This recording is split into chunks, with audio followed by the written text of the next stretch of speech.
Uma boa tarde aos irmãos e irmãs, que a graça de Deus esteja sobre todos nós. Nós estamos debaixo desse tema maior que é edificado sobre a rocha, analisando a relação do cristão com o Estado. E desde a primeira palestra que eu tenho dito que o exame desse ponto da relação do cristão com o Estado, como o exame de qualquer outro ponto que diga respeito às nossas convicções éticas, o povo de Deus deveria ter a convicção de que temos que firmar essas convicções nossas a partir da palavra de Deus, ou seja, edificados sobre a rocha, e procurar ter a nossa percepção, a nossa opinião, a nossa compreensão de vida em cima daqueles parâmetros que as Escrituras Sagradas colocam para nós. Então, dentro desse espírito, nós abordamos esse tema com esse roteiro, examinando as interações de João Batista com o governo, depois as interações de Jesus, depois as de Paulo, depois as de Pedro, e hoje nós queremos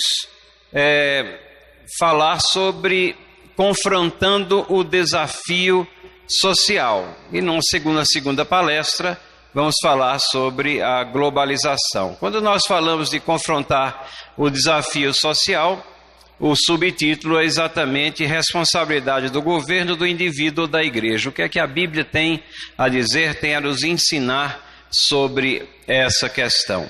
É inegável que na nossa terra nós temos diversas carências físicas, carências que o nosso povo atravessa.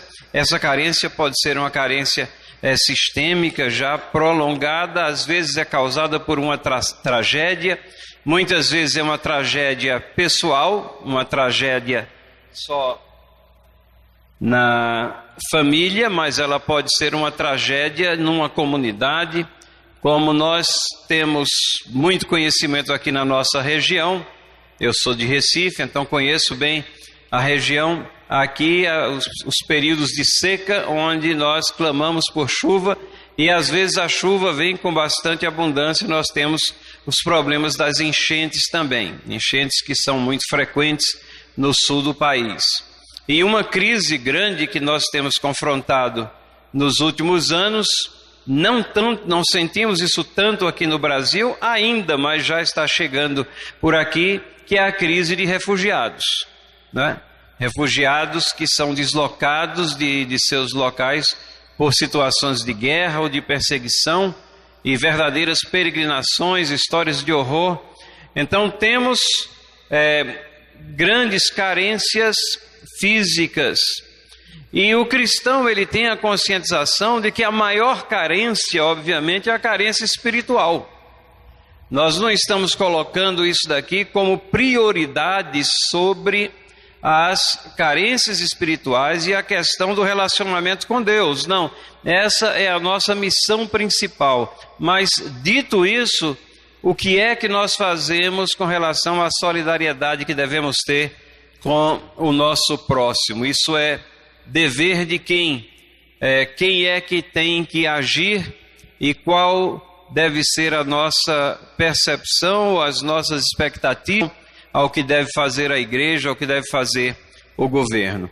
3 textos da palavra de Deus nos falam a respeito dessa questão, e eles servem de pano de fundo às coisas que nós vamos comentar aqui. Salmo 22 a 28, Gálatas 6:10 e 1 João 3, 17 a 18. Eu vou projetar esses textos aqui, então não precisamos fazer referência às nossas Bíblias, mas eu vou projetar, e eu queria que nós lêssemos então esses textos aqui, até para nós acordarmos um pouco aqui nessa morna tarde de Campina Grande. Salmo 37, 22 a 28, vamos ler?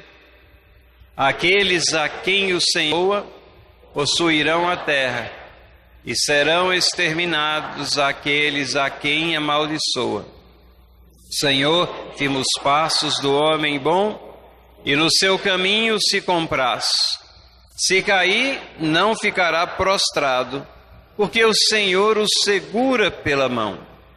Fui moço, já agora sou velho, porém jamais vi o justo desamparado, nem a sua descendência a mendigar o pão.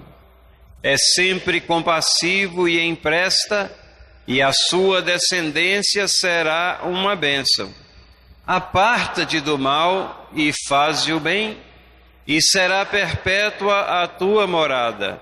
Pois o Senhor ama a justiça e não desampara os seus santos.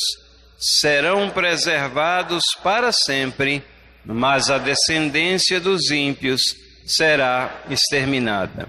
Um texto da palavra de Deus que nos fala aqui dessa situação que deve ser almejada para todos, por todos e para todos, onde Deus toma conta de nós, inclusive das nossas carências, e aquele que é temente a Deus e confia em Deus para a sua saúde espiritual, tem também as suas provisões satisfeitas aqui nesta terra. Mas isso faz com que o povo de Deus tenha que ser compassivo, é o que o Salmo nos ensina, de tal maneira que nós sejamos uma bênção e a nossa descendência também. Gálatas 6:10, vamos ler esse verso curtinho aqui.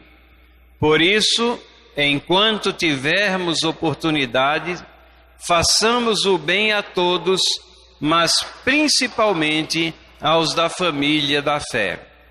Uma colocação bem interessante e uma ordenação de prioridades que nós vamos analisar. E 1 João 3, 17 a 18, ora, aquele que possuir recursos desse mundo e vir a seu irmão padecer necessidade e fechar-lhe o seu coração, como pode permanecer nele o amor de Deus? Filhinhos, não amemos de palavra, nem de língua, mas de fato e de verdade. Outro trecho pertinente da palavra de Deus. Mas no começo, nós falamos sobre o desafio social. Que desafio social é esse? Certamente, nós estamos aqui falando de pobreza, miséria, carências físicas do nosso povo. Tragédias, como eu já mencionei, e às vezes perdas irreparáveis. E nós sabemos que todos precisam da salvação, mas esse não é o escopo do nosso exame. Então depois, irmãos, não saiam dizendo que o palestrante veio aqui pregar sobre teologia da missão integral, dizendo que você tem que primeiro cuidar do corpo e depois da alma. Não, não é isso.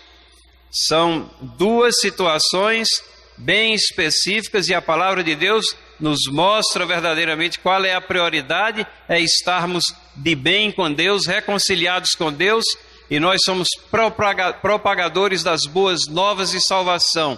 Mas isto posto, nós temos sim responsabilidades uns com os outros. E queremos saber o que é que a Bíblia tem a dizer sobre beneficência, auxílio e ação social. Quais as nossas responsabilidades pessoais para com os necessitados? E cumprir as diretrizes da palavra é o grande desafio social para os que professam a fé cristã. Esse é o desafio social. É cumprir aquilo que a palavra de Deus nos determina e nos diz o que devemos fazer e que tipo de atitude nós devemos ter para com aqueles carentes ao nosso redor e que Deus muitas vezes coloca na nossa frente, no nosso caminho.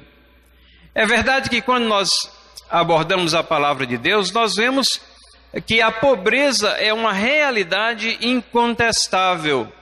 Mateus 26:11 traz essa seguinte colocação: os pobres sempre os tende convosco, mas a mim nem sempre me tendes. Vocês lembram qual foi o incidente em que isso aconteceu, não é? Foi quando os pés de Jesus foram lavados com aquele unguento de alto preço, e houve uma reclamação exatamente de Judas, que não era a pessoa mais honesta do mundo. Ele metia a mão no tesouro, ele cuidava de si mesmo e não dos outros, mas pretensamente aqui ele estava cheio de autojustiça e fez uma colocação condenando aquele ato de adoração a Jesus. E Jesus disse: olha, ela está prestando uma adoração à minha pessoa e eu estou aqui cumprindo a minha missão e não vou estar aqui nessa missão para sempre. Estarei com os discípulos e conosco. Ele está à destra de Deus, mas a sua missão na terra estava culminando ali, ou chegando a um fim. Esse mesmo texto em João capítulo 12, versículo 8, diz assim: porque os pobres sempre os tendes convosco, mas a mim nem sempre me tendes. Então é quase idêntico o que João registra daquilo que é registrado por Mateus. Mas notem aqui essa questão interessante em Marcos. Marcos diz assim: porque os pobres sempre os tendes convosco, e quando quiserdes podeis fazer-lhe bem, mas a mim nem sempre me tendes. É fascinante a gente fazer um estudo comparativo dos evangelhos, porque cada um tem uma perspectiva diferente, às vezes adiciona detalhes diferentes. E aqui em Marcos nós temos uma adição, que não é uma adição àquilo que foi falado, mas é uma adição ao que foi registrado. Obviamente que tudo que temos nos evangelhos é um resumo daquilo que Jesus Cristo falou. Então não é de espantar que um evangelista registre um detalhe a mais aqui ou ali, e por isso que quando nós pegamos todo o relato dos evangelhos, nós temos uma visão mais completa, mais coerente daquilo que foi dito. Então não somente Jesus disse: os pobres sempre os tendes convosco, mas ele disse: quando quiserdes podei fazer-lhes o bem. Ele não estava descaracterizando a necessidade de se fazer o bem àquelas pessoas. A pobreza é uma realidade incontestável e Jesus afirma essa realidade. Mas vejam, não é uma visão imutável, isso não é uma prescrição à sociedade da parte de Deus. Jesus não está dizendo: cuidem para que vocês sempre tenham pobres. Não, ele está dizendo: como o pecado é uma realidade e os efeitos do pecado eles produzem pessoalmente e às vezes sem nenhuma conotação pessoal, mas estruturalmente na sociedade, ele vai produzir carências, problemas, pobrezas e necessidades de auxílio e de se chegar perto das pessoas que estão atravessando situações de dificuldade. E lá em Marcos nós temos então: podeis fazer-lhe bem. Qual é a prescrição para uma sociedade justa e afluente, uma sociedade temente a Deus? Isso nós temos lá em Deuteronômio 15, 4, 5. Só para relembrar, quando Cristo diz: os pobres sempre tereis entre vós, ele não está dizendo: é assim mesmo, joguem a toalha, vocês não podem fazer nada. Não, ali é um registro naquela situação específica do que estava acontecendo, e o bem àqueles que têm carência pode e deve ser feito. Mas em Deuteronômio 15, 4 a 5, nós temos um texto aqui que elucida essa sociedade ideal que foi formada e firmada por Deus lá do Antigo Testamento. Vamos ler esse trecho aqui? Para que em ti não haja pobre, pois o Senhor teu Deus te abençoará abundantemente na terra que te dá por herança, para possuíres, se apenas ouvires atentamente a voz do Senhor teu Deus, para cuidares em cumprir todos esses mandamentos que hoje te ordeno. Vejam, esse é o ideal com relação a essa situação, ou na direção dela, que nós temos que trabalhar e lutar, principalmente aqueles que Deus coloca ao nosso redor, com quem nós temos contato, e aqueles ainda com uma prioridade maior, aqueles que estão dentro da Igreja de Cristo, que fazem parte do povo de Deus. A eliminação da pobreza dentro dessa sociedade estruturada por Deus, ela viria como consequência do cumprimento dos mandamentos. Porque os mandamentos e as ordenanças de Deus, eles fazem com que nós olhemos para Deus, coloquemos o nosso foco em Deus e sejamos menos egoístas. Olhemos para o nosso próximo como consequência do nosso olhar estar fixado em Deus e naquilo que Ele quer de nós. Então, é nesse sentido que nós vemos e podemos aprender muito, quando nós vemos dentro da estrutura da sociedade, o que Deus fez no sentido de cuidar dos pobres e oprimidos. Lá no Antigo Testamento, nós vemos com frequência os órfãos, viúvas e estrangeiros como sendo uma categoria que tinha uma proteção toda especial e que deveria merecer uma atenção específica do povo de Deus. Atenção específica do povo de Deus. Por quê? Numa sociedade principalmente patriarcal, onde as famílias elas eram aglutinadas e um cuidava do outro, aqueles que eram órfãos e perdiam o seu pai, a sua mãe ou ambos, eles estavam destituídos dos pilares de sustentação para que eles pudessem progredir e terem as suas provisões materiais ali satisfeitas. Então, o povo de Deus tinha que cuidar dos órfãos. Semelhantemente às viúvas, elas eram por vezes estigmatizadas e elas tinham que ser cuidadas.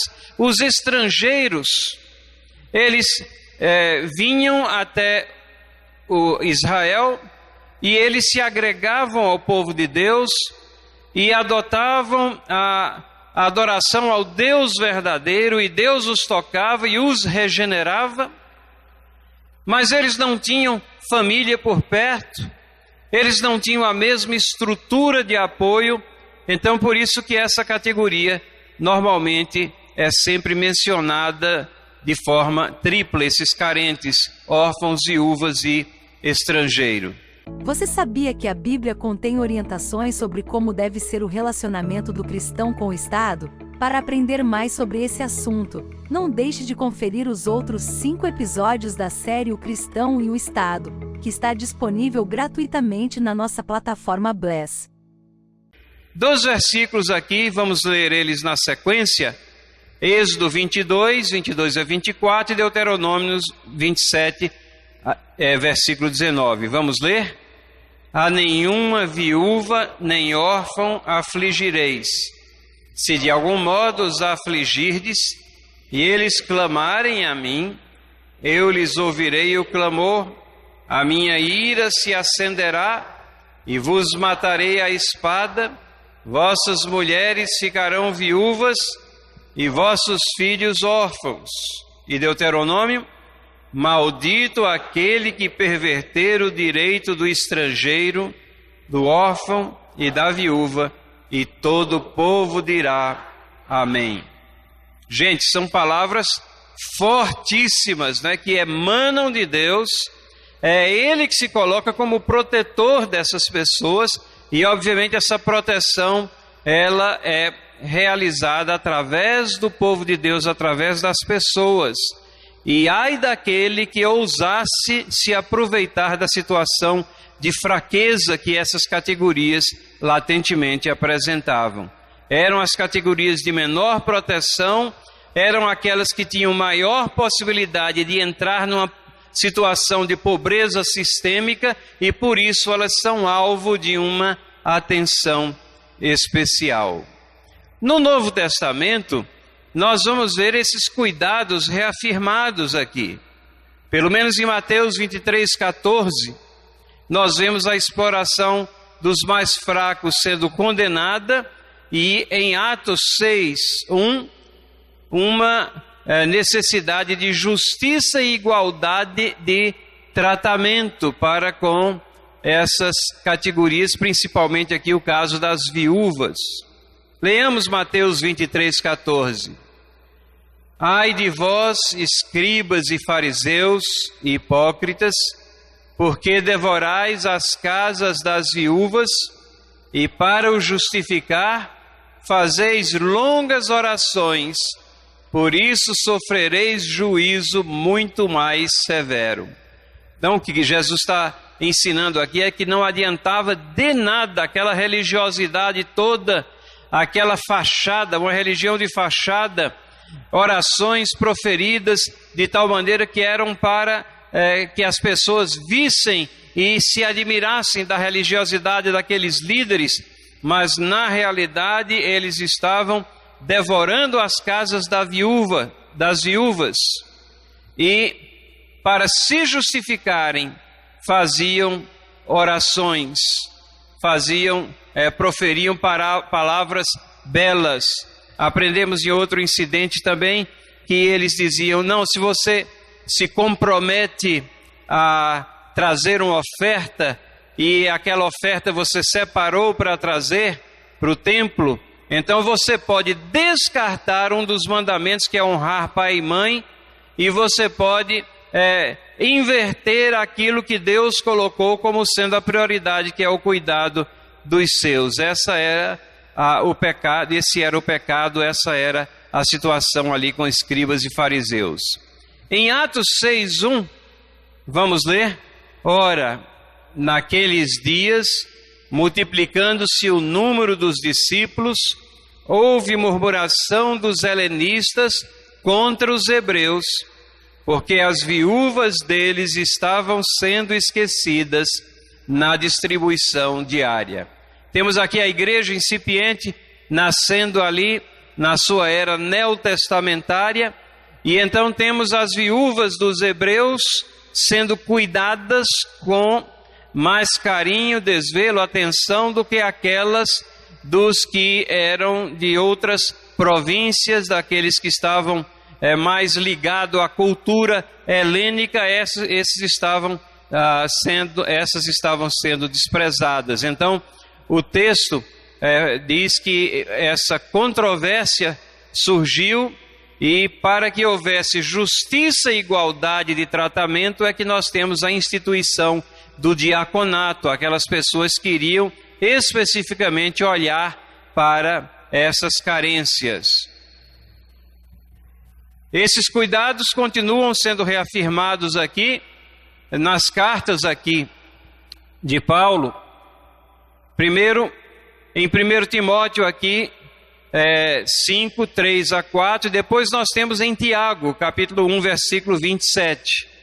Então, lendo aqui 1 Timóteo, capítulo 5, vamos ler: honra as viúvas, verdadeiramente viúvas, mas se alguma viúva tem filhos ou netos, que esses aprendam primeiro a exercer piedade para com a própria casa e a recompensar seus progenitores, pois isso é aceitável diante de Deus. É interessante a priorização que é colocada na palavra de Deus. Se existe carência na família imediata, é aquela que deve merecer a nossa atenção, e nós somos encontrados faltosos perante Deus se negligenciarmos o cuidado com familiares imediato. Tiago 1,27 nos fala da religião verdadeira, aquele que tem o coração verdadeiramente transformado, aquele que confia em Cristo Jesus como seu Senhor e Salvador, aquele que tem o Espírito Santo habitando dentro de si.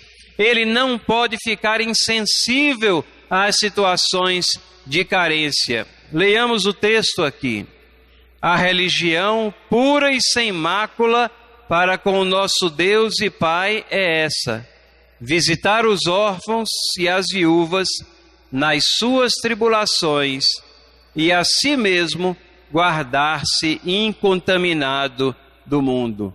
Ter cuidado daqueles que Deus coloca no nosso caminhar e ter cuidado, obviamente, do nosso testemunho, da nossa vida, fazer aquelas coisas que agradam a Deus.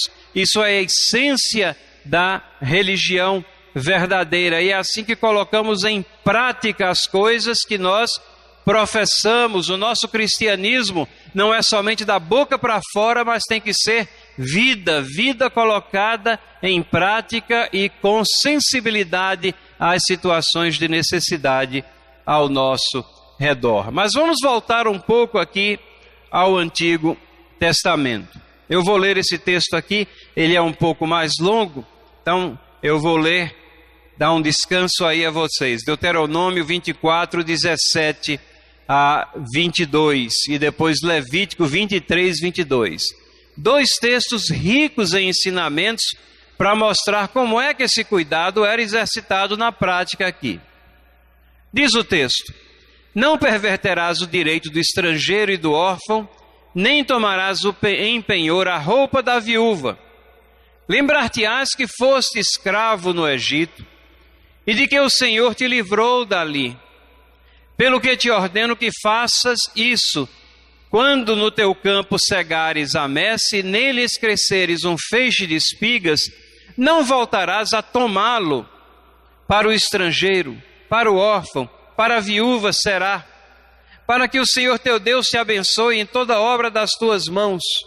Quando sacudires a tua oliveira, não voltarás a colher o fruto dos ramos.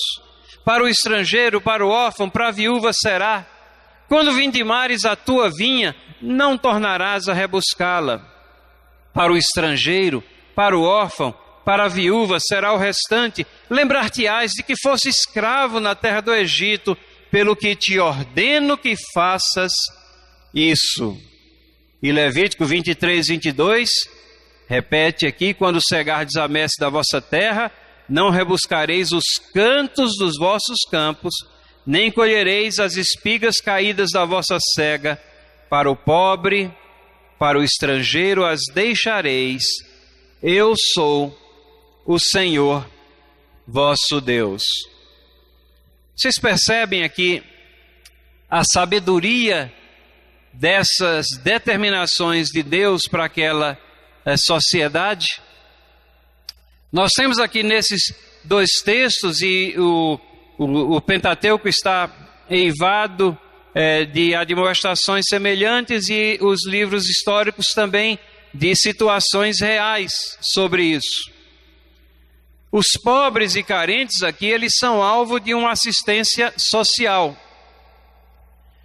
A instrução é dada ao povo e não ao Estado. Eles não tinham que olhar para uma estrutura superior que viesse a fazer a assistência social, que era responsabilidade de cada um. E essa assistência social, esses princípios aqui nós extraímos, são princípios didáticos que devem ser incorporados ao nosso caminhar, à nossa vida. Essa ação social, ela era feita com custos. Você abria mão da colheita, de parte da colheita. Você tinha a maior parte da colheita, você tinha abundância, você tinha aquilo que era necessário para você, para vender, para suprir as suas necessidades da sua família, para armazenar aquilo. Mas os cantos da terra, os lugares próximos das bordas, era para ser deixado exatamente para aquelas pessoas que não tinham campo para plantar, condições para semear, condições para colher. Assim, as pessoas são comandadas a abrir mão de parte da colheita. E veja a sabedoria dessa prescrição. Preserva a dignidade de quem é auxiliado. Por quê? Porque eles iriam trabalhar ali também para colher o seu.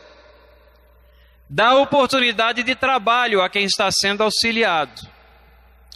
E concede também àquele que auxilia de ver o resultado do auxílio que está sendo prestado.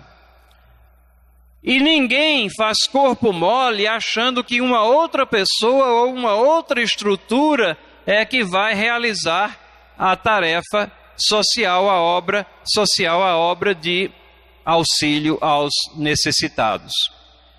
Então, quando nós examinamos a palavra de Deus, nós vemos com muita clareza que temos responsabilidades pessoais muito claras que nos são dadas. A primeira delas é, obviamente, trabalhar. A melhor maneira de alguém ser auxiliado é com seus próprios esforços, trabalhando. Nós sabemos que o trabalho, ou a ausência de trabalho, pode ser involuntária. Sabemos a questão do desemprego, isso é um problema no nosso país. As admoestações de Paulo não dizem respeito àqueles que não conseguem um emprego, estão lutando e não conseguem, mas àqueles que voluntariamente não querem trabalhar. Então, em 2 Tessalonicenses 3,10, ele diz: porque quando ainda convosco vos ordenamos isso, se alguém não quer trabalhar, também não coma. Gente, isso é uma palavra contundente, é dura. Mas vejam, o ponto-chave aqui é não quer trabalhar, é uma ausência voluntária, é a pessoa que está se entregando ao ócio desregrado, está esperando que haja o suprimento de suas necessidades por outros. A forma mais eficaz de não ser carente é trabalhar. E Deus estabelece então esse relacionamento. Qual é a maior ajuda que você pode dar a alguém? É dar um trabalho para ele. Qual é a melhor forma que você tem de ajudar alguém? É servir de ponte, conseguir um trabalho para ele, se não em cima de alguma coisa que você tem ou possui, sua casa ou o que for, mas você tem relacionamentos na sua igreja, você tem pessoas que você conhece, você pode estar sintonizado a essas necessidades e procurando avidamente colocar de volta no mercado de trabalho aquelas pessoas que estão desempregadas. Paulo fala ainda sobre trabalho em Efésios 4:28. E é aqui que nós encontramos um link aqui magistral, um relacionamento surpreendente entre trabalho e o auxílio. Notem, Efésios 4:28. Vamos ler juntos esse verso para a gente não esquecer. Aquele que furtava, não furte mais. Antes trabalhe, fazendo com as próprias mãos o que é bom, para que tenha com que acudir ao necessitado.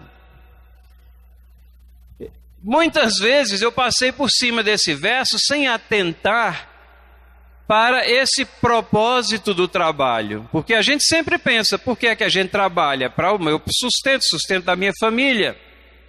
Mas veja, um dos propósitos mais nobres do trabalho é esse aqui.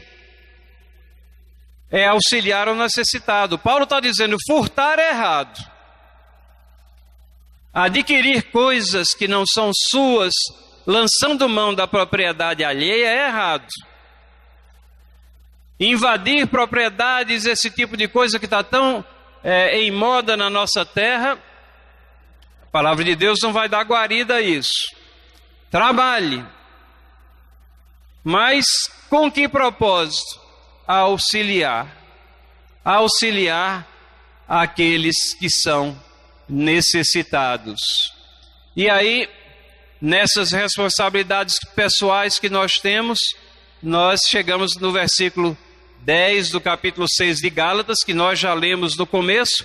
Por isso, enquanto tivermos oportunidade, façamos o bem a todos, mas principalmente aos da família da fé. É um mandamento bastante abrangente.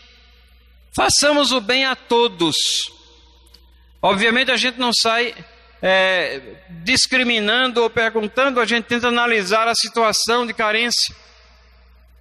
Isso aqui é uma ampliação da nossa responsabilidade familiar. Mas principalmente, diz o texto, aos necessitados dentro da igreja, porque é impensável que dentro da igreja, no meio do povo de Deus, nós venhamos encontrar pessoas que estão sofrendo penúria, pobreza, situações de necessidade, e que essa situação, esse clamor, não encontre eco no seio do povo de Deus, principalmente aos da família da fé. Você sabia que a Bíblia contém orientações sobre como deve ser o relacionamento do cristão com o Estado? Para aprender mais sobre esse assunto, não deixe de conferir os outros 5 episódios da série O Cristão e o Estado, que está disponível gratuitamente na nossa plataforma Bless. Fazer o bem a todos é algo que está também contido em Mateus 25, 34 a 40. Vamos ler esse junto? Então dirá o rei: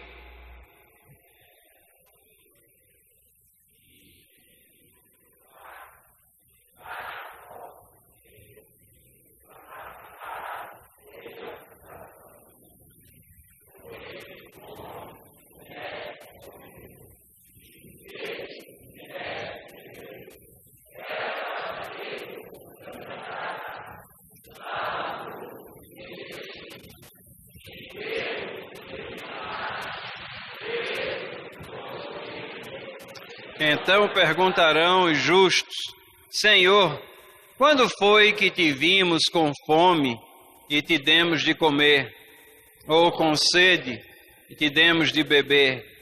E quando te vimos forasteiro e te hospedamos, ou nu e te vestimos? E quando te vimos enfermo ou preso e te fomos visitar? O rei respondendo lhes dirá: em verdade vos afirmo que sempre que o fizeste a um desses meus pequeninos irmãos, a mim o fizeste. Eu acho que esse é um texto tão claro que não deveria deixar margens a dúvidas aqui, principalmente pela forma carinhosa como Jesus se refere àqueles necessitados, se refere a eles como pequeninos irmãos, quando nós tomamos consciência e fazemos de coração a beneficência, o auxílio, é como se estivéssemos fazendo isso a Jesus. Que ação gloriosa que é tomar conta das necessidades e dos necessitados que Deus coloca em nosso caminho. Nossas responsabilidades pessoais significa também mostrar frutos pelas boas obras. Efésios 2, 8 a 10 é muito conhecido de todos nós, porque pela graça sois salvos mediante a fé. Isso não vem de vós, é dom de Deus, não de obras, para que ninguém se glorie, pois somos feitura dele, criados em Cristo Jesus, para boas obras, as quais Deus de antemão preparou, para que nós andássemos nelas. Nós evangélicos enfatizamos tanto às vezes que salvação não é pelas obras, que nós nos esquecemos que as boas obras são fruto da salvação. Elas são uma consequência necessária de uma vida regenerada, de uma vida transformada. Nós não somos salvos pelas boas obras. Infelizmente, a distorção do evangelho chegou ao ponto de colocar as obras na frente da fé e achar que a salvação ela por aquilo que se fazia. Não, mas uma vez que nós sabemos pela palavra de Deus tantos outros ensinamentos, que até a fé é dom de Deus e vem a nós, nós lemos que somos salvos, não somos salvos pelas boas obras, mas para as boas obras. E mais ainda, Deus preparou para que nós andássemos dela. Pense nisso, cada vez que a gente vê uma situação de necessidade, na providência de Deus, nós fomos colocados naquela situação e a outra pessoa para que nós também pudéssemos cumprir essa missão de solidariedade, que é responsabilidade nossa também. Nós temos que mostrar frutos pelas nossas boas obras. Tito 3,14, carta de Paulo a esse jovem pastor, diz assim: agora quanto aos nossos, que aprendam também a distinguir-se nas boas obras a favor dos necessitados, para não se tornarem infrutíferos. Às vezes você pode até pensar: eu não tenho jeito para isso, eu fico incomodado. Gente, a palavra de Deus está dizendo: aprendam. Isso se aprende, não vem naturalmente não. Se nós formos seguir os nossos instintos naturais, nós vamos cuidar só de nós mesmos. Nós temos que aprender ao povo de Deus, aprendam a distinguir-se nas boas obras. E aqui está bem específico, boas obras aqui não é só enquadramento nos preceitos de Deus, mas é boas obras a favor dos necessitados. E diz mais: para não sermos infrutíferos. E aí nós nos preocupamos em repartir segundo a prosperidade concedida por Deus.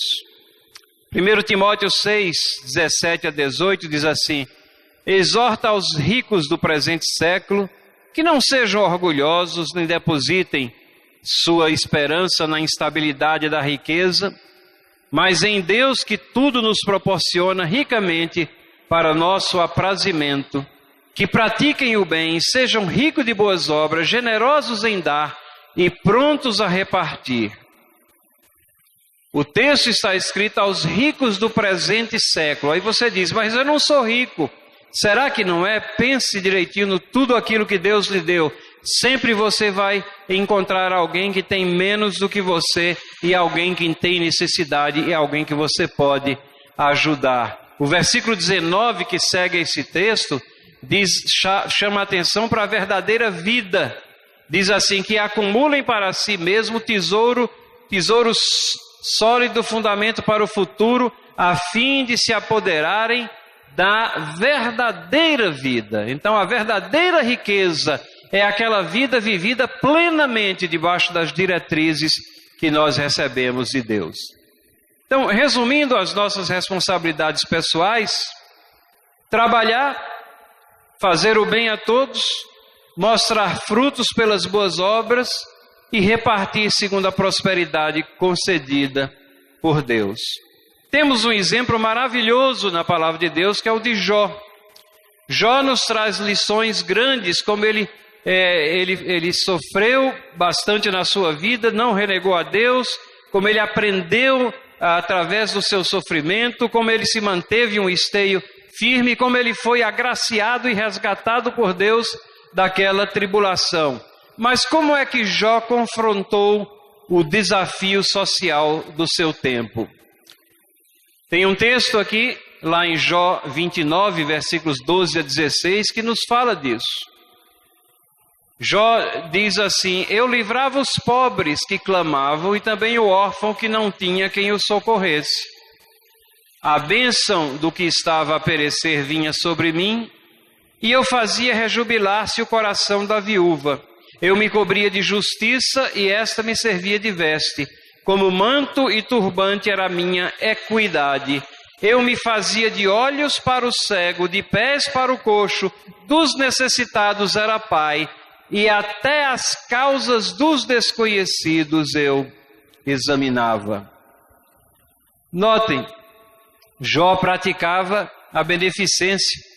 No versículo 12 diz que ele livrava os pobres, e ele tinha cuidado com os órfãos, ele se preocupava com aquelas categorias que depois iriam ser incrustadas dentro da lei de Deus, como as categorias que deveriam ser protegidas.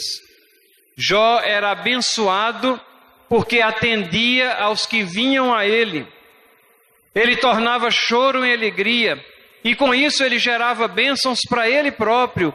Ele se identificava, se envolvia pessoalmente com os carentes. Mas o que é mais interessante, Jó não ficava passivo. Jó ia atrás das necessidades. No versículo 16 diz que ele examinava a causa dos desconhecidos. A tradução corrigida, que eu acho que até melhor registra isso, diz assim: dos necessitados era o pai, e as causas de que eu não tinha conhecimento inquiria com diligência. Jó ia atrás de oportunidades para fazer o bem. Ele não ficava somente esperando.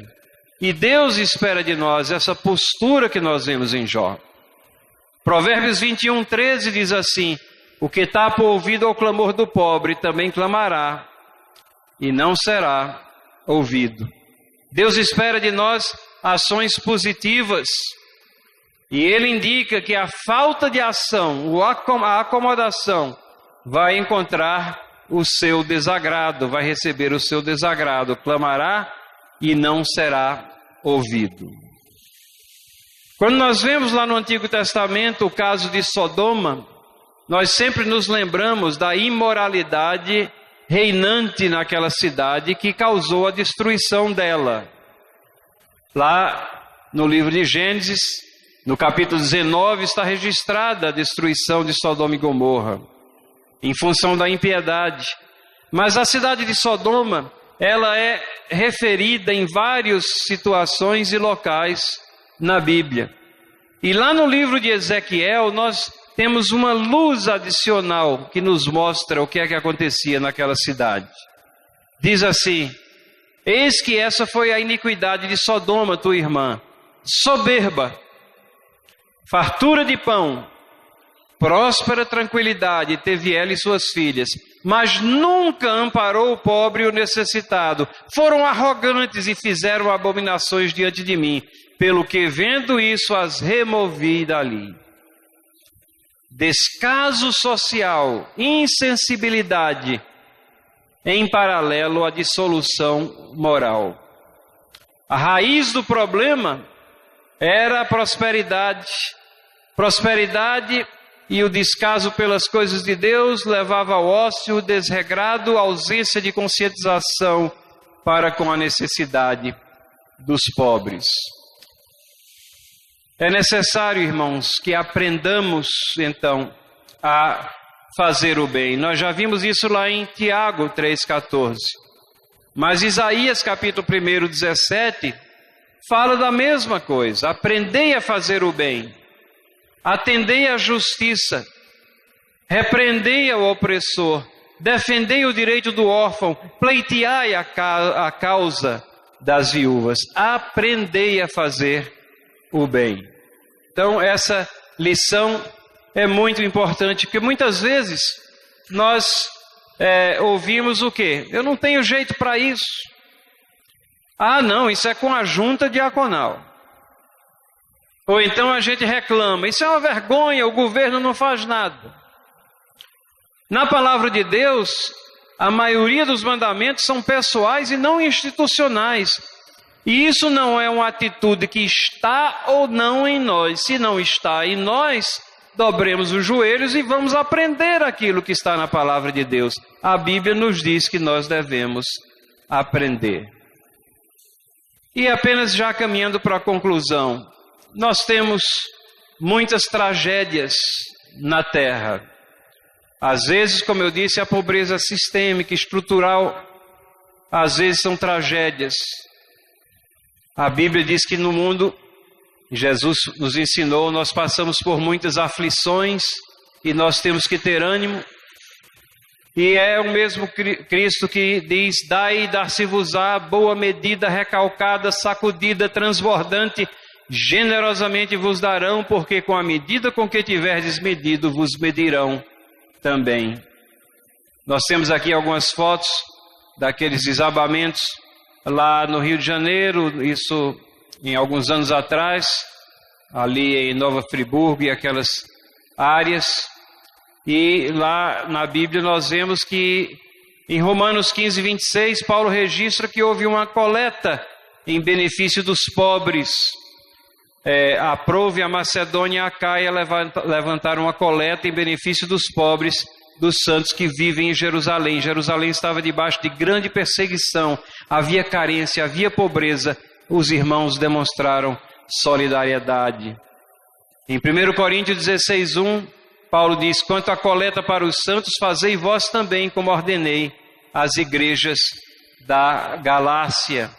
E em 2 Coríntios 8, 1 a 4, Também, irmãos, vos fazemos conhecer a graça de Deus concedida às igrejas da Macedônia, porque no meio de muita prova de tribulação, manifestaram abundância de alegria, e a profunda pobreza deles superabundou em grande riqueza de sua generosidade. Porque eles, testemunho eu, na medida de suas posses e mesmo acima delas, se mostraram voluntários, pedindo-nos com muitos rogos a graça de participarem da assistência aos santos. O que fazer, irmãos, com relação a tantas tragédias? O que fazer com relação à questão dos refugiados, que é uma tragédia global? E há um texto que está rodando na internet, do Franklin Ferreira, sobre os refugiados da Venezuela e a situação de carência lá no estado de Roraima. Eles estão indo aos milhares e sendo trasladados de lá para outras regiões do nosso país, e parece, não sei quando é que nós vamos ver o fim disso, qual deve ser então o nosso papel.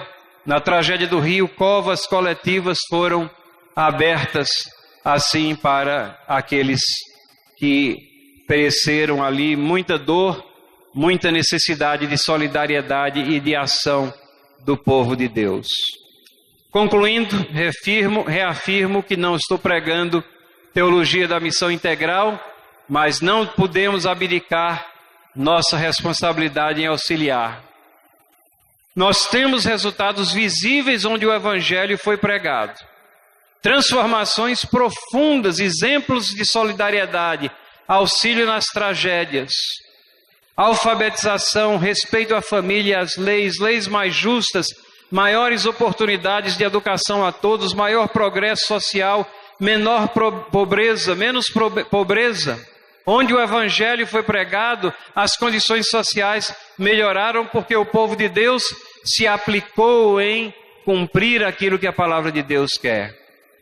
O Evangelho no lar é retratado naquele verso que nós lemos do começo, e com ele nós encerramos, e eu queria que lêssemos mais uma vez. Vamos ler?